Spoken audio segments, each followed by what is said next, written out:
Sabi nga, walang forever. Dito sa Czech Republic, isa rin talaga sa maganda dito kapag halimbawa tulad dito, ayaw mo na sa company, pwede ka talagang lumipat, maghanap ng ibang mas maganda-gandang opportunity. Yun ang isa sa kagandahan dito. Di tulad dito. Meron ako nabasang comment dito sa YouTube channel natin na si ano pangalan nito, Milos Campos 1707. Ayan, tinatanong niya about dun sa family reunification.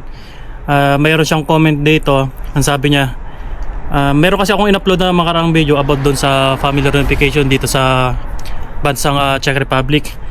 Comment na idol, tama naman po yan, but the hardest part is salary at laki ng pera mo para makuha mo sila. Sa bahay pa lang, ubos na pambayad mo, kaya pwedeng makuha pag malaki ng ipon mo.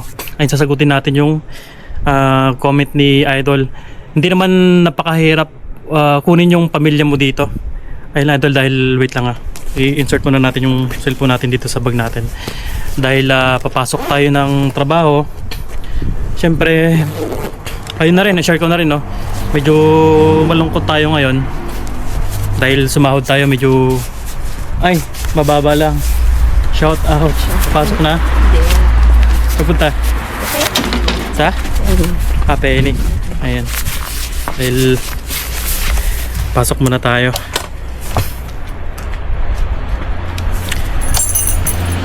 Wait lang idol. Ready muna natin tong BMW natin. Ayan.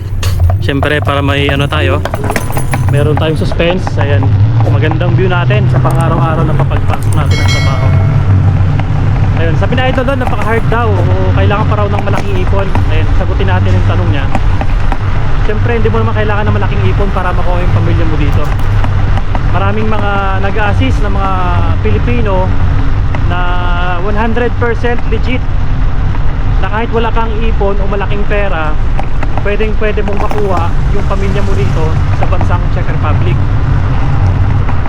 At sabi ko nga, 6 na buwan man lang na pag-i-stay dito, pero pwede mo nang makuha yung pamilya mo dito.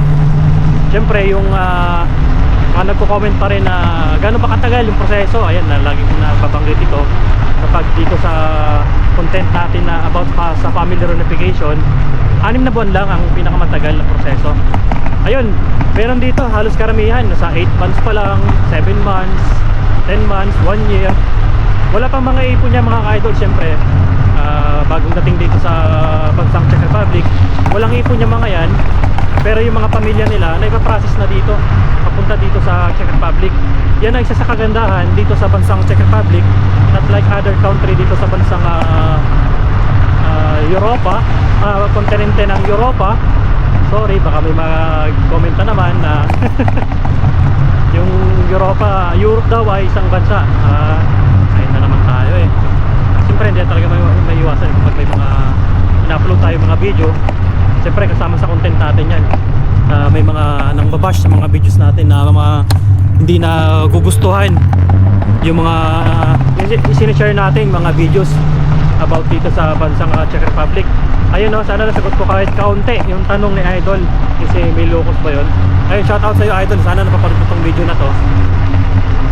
Hindi mo kailangan ng malaking ipon dito para makuha mo yung pamilya mo dito.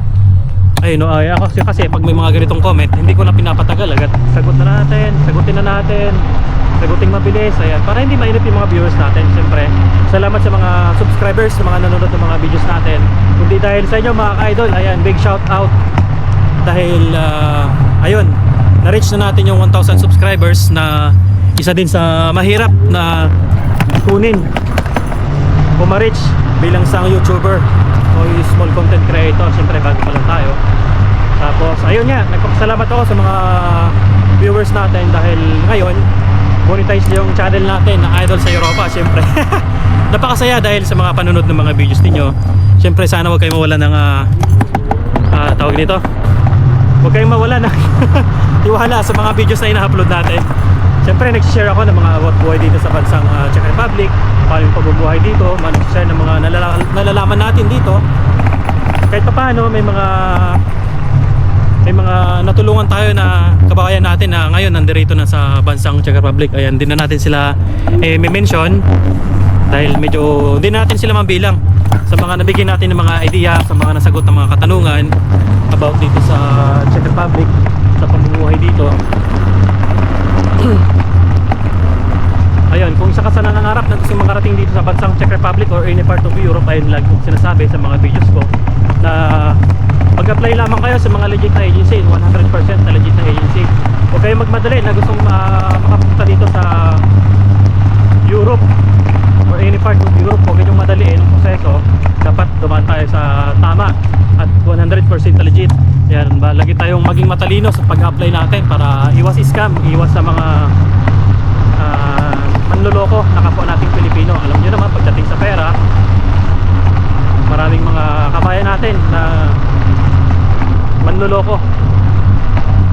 Ayan, kahit na nandito sa Czech Republic, meron ako kilala dito na scammers din. Totoo yan, 100% yan. Dahil isa rin sa pamilya ko ang naloko niya. Ayan, na-scam niya na sinasabi na pwedeng cross country pero yung pera nakulimbat. Ayan, shout out. Sana tumigil ka na sa gawain mo, idol. Iwasan mo yan, magtrabaho ka ng maayos. Dahil yung pera na ibinabayad, hindi naman pinupulot yan, pinaghihirapan din yan. Ewan ko ba kung bakit may mga ganung Pilipino tayo na alam nyo yung mga idol na gagawin ang lahat ng paraan para makapanloko, makapangkulimbat ng pera. Magtrabaho kayo ng maayos mga ka-idol. Ayan, hindi lang sa gobyerno. Kawawa sa inyo. Ayan, lumaban tayo ng patas. Wait lang idol ha, dahil tatawid lang muna din tayo.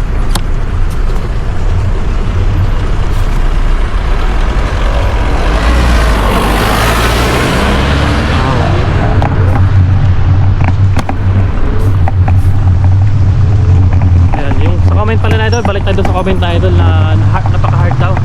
Hindi naman hard dito mga ka-idol. Napakadali, napaka-smooth ng proseso dito. Kaya may mga Pilipino tayo nag-a-assist ng about family verification. Marami nang natulungan ito. Yan si Maylin Campos. Maraming mga ano dito, maraming mga consultant na 100% legit na nag-aayos ng mga papers about family verification. Kung gusto mo makatipid, pwede ka namang mag DIY, do it yourself. Pwede naman, kaya naman yun. Nga lang kapag meron ka talagang time na mag-asikaso ang mga papers dito sa Czech Republic. Sa mga susunod na mga videos, babanggitin natin ano ba yung mga requirements about sa family verification. Nagawan ko na ito dati, syempre gawin natin ulit para sa mga newbie subscribers natin na mga taga-subaybay dyan sa Pilipinas, na alam ko maraming mga nangangarap na papunta na dito sa bansang Czech Republic. Yan, Czech Republic is okay naman dito, okay naman pamumuhay. Yun nga lang, pagdating sa sahod dito, hindi pare-parehas ang mga company, hindi pare-parehas yung mga nabibigay ng mga sahod. Tulad na lang sa ngayon sa company ko sa leeng ko, ayan, talagang ramdam ko yung pagkatumal leeng ko ngayon. Answer ko lang sa sinahod ko ngayon, napakababa. As in, first time ko, halos mag 3 years ako magtatrabaho dito sa leeng ko. Sobrang baba talaga ng sinahod ko. Ayan, medyo nalungkot ako dahil siyempre may mga utang tayo. Hindi natin alam kung paano natin pagkapasahin ito ngayon. Siyempre, discarte na lang natin yan. Mayroon naman tayong ano dito, pwede naman tayo mag part time. Kahit ano lang, kahit pangkain lang, sapat na yun, okay na yun.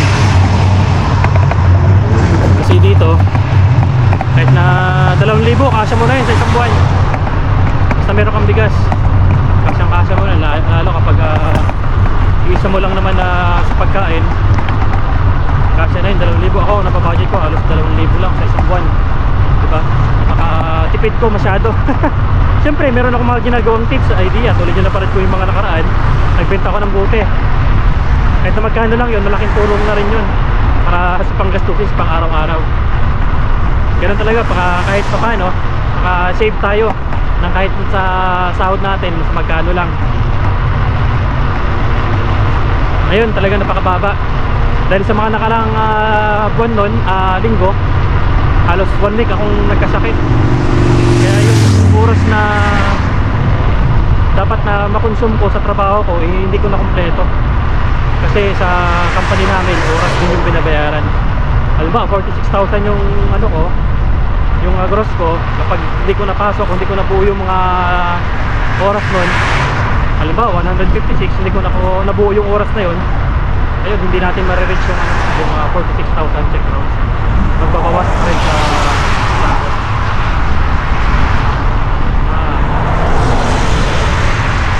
Dito ako dumadaan araw-araw, pasok at pauwi ng trabaho. Scooter lang yung gamit natin, papasok. Siyempre kailangan natin mag-ingat sa pagdadrive. Hindi naman natin kailangan magmadali, papasok. Ayun, sana nasagot ko, no? Hindi naman kailangan ng ano, ay paulit-ulit tayo. Hindi naman kailangan ng malaking pera dito. Tapos sa accommodation, sa bahay na ipoprovide mo, ayun, hanap lang ng mas medyo mababa. Siyempre kapag dalaw na kayo mag-asawa na nagtatrabaho dito, kayang-kaya ng bayaran yan. Tapos meron kayong anak, kayang-kaya na yan. Kayang-kayang bayaran yung accommodation. Yung accommodation ko na pinabayaran pala, ano, 7,000 yung bahay ko. Ano lang yun, kumbaga per head ang isa, 7,000. Kwarto lang yung nirentahan namin, sa isang kwarto, tatlo kami, 7,000. Meron pang medyo mas mababa na renta. Kaya medyo mahirap lang maghanap ng ano, medyo mababa. Isa din sa mahirap maghanap dito sa Czech Republic, isa yan sa mga pinaka-hard maghanap ng bahay dito. Kasi ang paghahanap dito na accommodation o titirahan, halos online. Di tulad sa iba na mayroon mga napapaskil na house for rent, room for rent, may mga ganon. Pero dito wala halos. Pero meron man ano, ngilan-ngilan. Pero mostly talagang ano, online yung ano, paghahanap.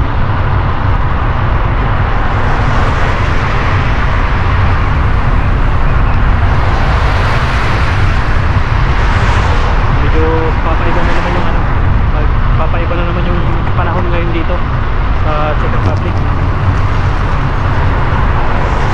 Lilipas na naman ang summer, malapit na naman ang snow.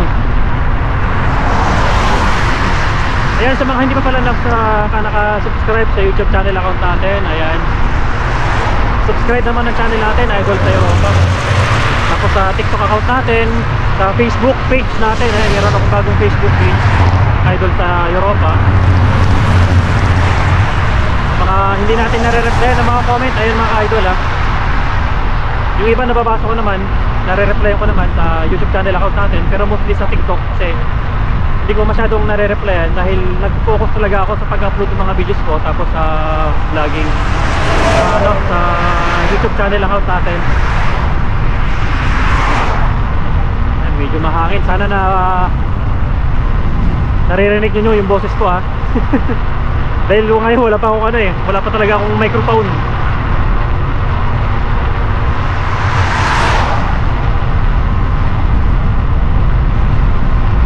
Grabe, lakas ang hangin no.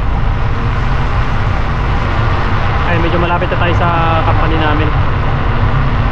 Then ito, pinagalan ko lang yung takbo para yung boses natin narinig nyo.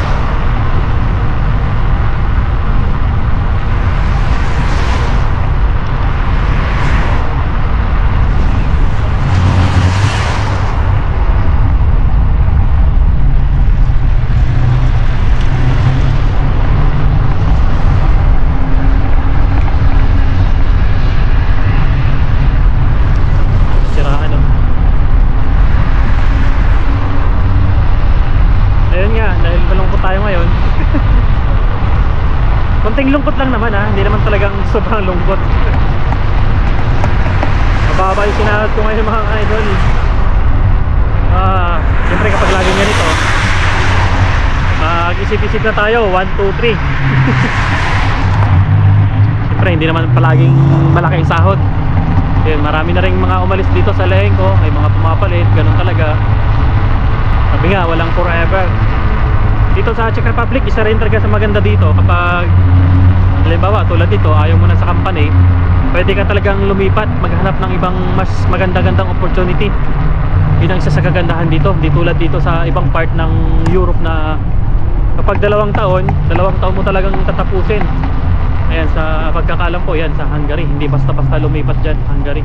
Pero dito sa Czech Republic, within 6 months pwede kang magpalipat-lipat ng company. Ayan, dito na tayo. Ito mga service ng ibang mga katrabaho natin dito sa Leenco. Ayan, dito na tayo. Ito na yung company ko. Dito ako nagtatrabaho sa Leenco. Ayan, nakakalungkot lang dahil mababa nga yung sinahod natin ngayon. Pero okay lang yan. Hindi naman talaga laging araw-araw paldo. O kada sahod natin paldo. Dahil yung nawalan ng bonus. Kawawa. Ow! Ayan yung trabaho natin. Dahil marami rin kasi mga empleyado ngayon dito, halos siguro mga 70-80%. Hindi ako sigurado na karamihan ngayon dito ng mga empleyado dito sa Leenco maraming Pilipino. Lalo maraming galing Pilipinas na nag-direct dito papunta dito sa Leenco. Marami ngayon dito mga Pilipino na nagtatrabaho. Ayan, Leenco Company. Ito yung company ko na halos magti 3 years akong nag-stay dito nagtrabaho. Pero ngayon baka nagdadalawang isip ako, hindi ko alam baka siyempre sa sahod natin ngayon medyo na-disappoint tayo dahil ayun nga, mababa talaga yung sinahod ko ngayon. Kailangan pa bang banggitin kung sa magkano? Okay lang yan, ganun talaga. Kailangan natin tanggapin at least kahit paano yung mga mabayaran natin. Oh my God, ganun talaga ang buhay.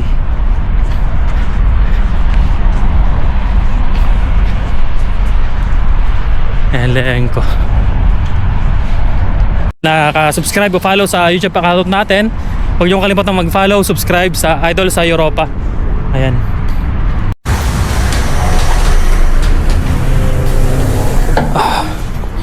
Pasok na muna tayo.